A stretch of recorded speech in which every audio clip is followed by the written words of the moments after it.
నేను ఒకటే హామీ ఇస్తున్నా, ఈ తీరం మనదే, బోటు మంది, వేట మంది, రాజీ లేదు. ఎవరైనా వస్తే వెంటాడతాం, వేటాడతాం తప్ప ఇక్కడికి అలో చెయ్యం. Welcome to ETV prime. Chandrababu Naidu గారు అసలు మాటల గారడి అని అంటారు కదా, దానికి అసలు మాటల మాంత్రికుడు త్రివిక్రమ్కి పేరు పెట్టారు. కానీ మాటల మాంత్రికుడు, మాటల గారడి చేయగలిగినటువంటి నైపుణ్యం ఉన్న వ్యక్తి వాస్తవానికి చంద్రబాబు నాయుడు గారు. చాలా అద్భుతంగా చెప్పి మాటలు వాటిని అంతే ఈజీగా పక్కన పెట్టేయగలరు.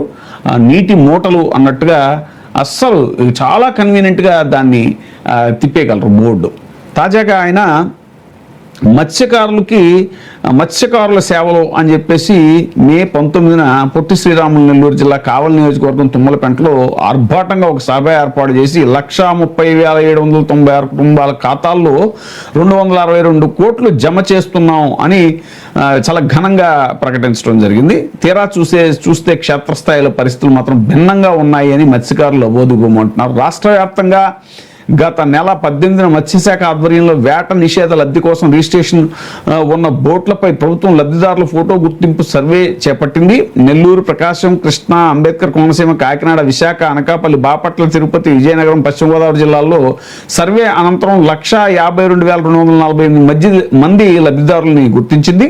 వీరిలో విద్యుత్ బిల్లులు అధికంగా వచ్చాయని, పింఛను, రైతు భరోసా తదితర సంక్షేమ పథకాల లబ్ధిదారులు ఉన్నారు అనే సాకుతో 9,045 మందిని జాబితా నుంచి తొలగించింది. మరో 12,407 మంది మెకనైజ్డ్ బోట్లు, సముద్రంలో లోతైన జలాల్లోకి వేటకెళ్లే పెద్ద బోట్లు, ట్రాలర్లు కలిగి ఉన్నారు అని లబ్ధిదారులకు కూడా వాళ్ళకు కూడా ఏకనామం పెట్టింది. ఇలా మొత్తంగా 21,452 మంది మత్స్యకారులని అనర్హులుగా తేల్చిందనమాట. రాష్ట్రంలో అత్యధికంగా కృష్ణా జిల్లాలో 4,883 మందికి వేట నిషేధ భృతిని ఎగ్గొట్టింది. రెండో స్థానంలో కాకినాడ జిల్లాలో 2,692 మందికి కొర్రీలతో కోత పెట్టేసి రోడ్డున పడేసింది. ఇందుకు చూపించిన కారణం కూడా చాలా అన్యాయంగా ఉందని మత్స్యకార సంఘాల ప్రతినిధులు ఆగ్రహం వ్యక్తం చేస్తున్నారు. మెకనైజ్డ్ బోట్ల నిర్వహణ కోసం ప్రభుత్వం డీజిల్ రాయితీ లీటర్కు 9 రూపాయల వంతున ఇస్తుంది.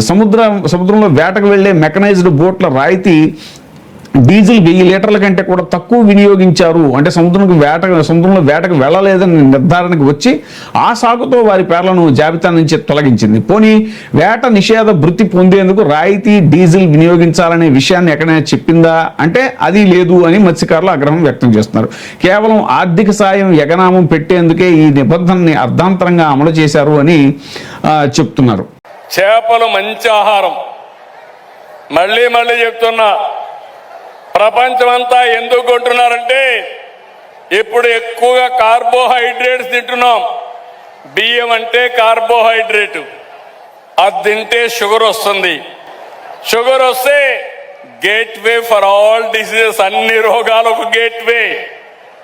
అదే గాని మా మత్స్యకారులు పండించిన చేపలు తింటే ఇది ప్రోటీన్ తింటే డయాబెటీస్ రాదు. డయాబెటీస్ రాకపోతే మీ ఆరోగ్యం బాగుంటుంది. నేను ఈ మధ్య కాలంలో రైస్ తినడం మానేశా. నేను తినేది ప్రోటీన్ తింటున్నా.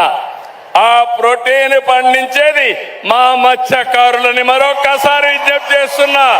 విప్పులు జరుగుతున్నారు వాళ్ళు.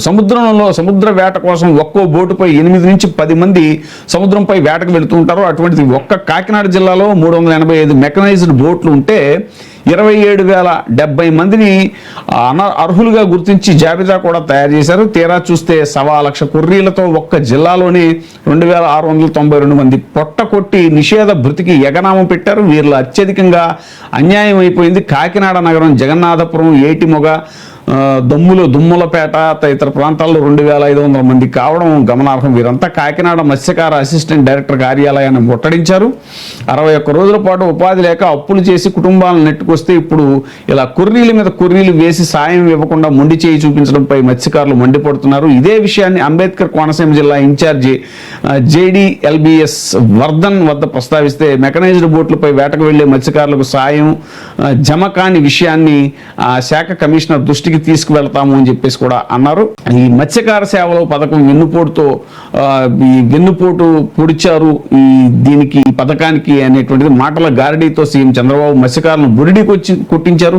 సముద్రంపై చేపల వేట నిషేధ సమయంలో ఇచ్చే మత్స్యకార సాయంలో అడ్డగోలుగా కోతలు విధించిన చంద్రబాబు సర్కారు గంగపుత్రులకు అన్యాయం చేసింది. రాష్ట్రంలో 21,452 మంది మత్స్యకారులకు కొర్రీల మీద కొర్రీలు వేసి దాదాపు 42 కోట్లకు పైగా ఎగ్గొట్టారు. దీనిపై మత్స్యకారులు అగ్గి మీద గుగ్గిలం అవుతున్నారు. ఏప్రిల్ 15 నుంచి జూన్ 14 వరకు 61 రోజుల పాటు సముద్రంపై వేట నిషేధ సమయంలో జీవనాధారం కోల్పోయే మత్స్యకారులకి ప్రభుత్వం వేట నిషేధ భృతి అందిస్తుంది. సార్వత్రిక ఎన్నికల్లో ఈ సాయాన్ని 10,000కు పెంచి డబుల్ చేస్తామని చంద్రబాబు నాయుడు గారు, పవన్ కళ్యాణ్ గారు హామీ ఇచ్చారు. చంద్రబాబు గద్దెనెక్కిన తొలి ఏడాది ఈ పథకానికి పూర్తిగా ఎగనామం పెట్టగా రెండో ఏడాది అరకొర సాయానికే పరిమితమైంది. ఈ ఏడాది ఆది నుంచి వేట నిషేధ భృతికి అర్హుల సంఖ్యను కుదిస్తూ కోతలు పెట్టడంపై ప్రభుత్వం దృష్టి పెట్టింది అని మత్స్యకారులు మండిపడుతున్నారు. పవన్ కళ్యాణ్ గారు కూడా కాకినాడ వెళ్ళి ఆయన అసలు జెట్ల మన ఫెర్రీల మీద వాటి మీద ఆయన మత్స్యకారులతో ఇది చాలా అద్భుతంగా ఆయన అక్కడ భలే హామీలు ఇచ్చారు. ఇంక మీకు నేను గంగపుత్రులకు అన్యాయం జరగనివ్వను అది ఇది అని చెప్పేసి. సరే ఆయన పిఠాపురం అక్కడ మత్స్యకారులకి ఇది పర్యావరణం గురించి కూడా హామీ ఇచ్చారు. అది కూడా దానికి ఏదో 100 రోజుల్లో రోడ్ మ్యాప్ అన్నారు. ఏ మ్యాప్ లేదు ఇప్పటిదాకా. అయితే ఇప్పుడు చూస్తే ఈ నిషేధ భృతిలో కూడా అన్యాయం జరుగుతుంటే ఆయన మరి స్పందిస్తారా లేదనేటువంటిది కూడా చూడాలి. ఏదేమైనా సరే మత్స్యకారులకి ఈ విధంగా అన్యాయం చేయటం అనేటువంటిది ఈ కూటమి ప్రభుత్వం చాలా దారుణమైన విషయం అనేటువంటిది అందరూ కూడా చాలా గట్టిగా ప్రభుత్వాన్ని నిలదీస్తున్న పరిస్థితి.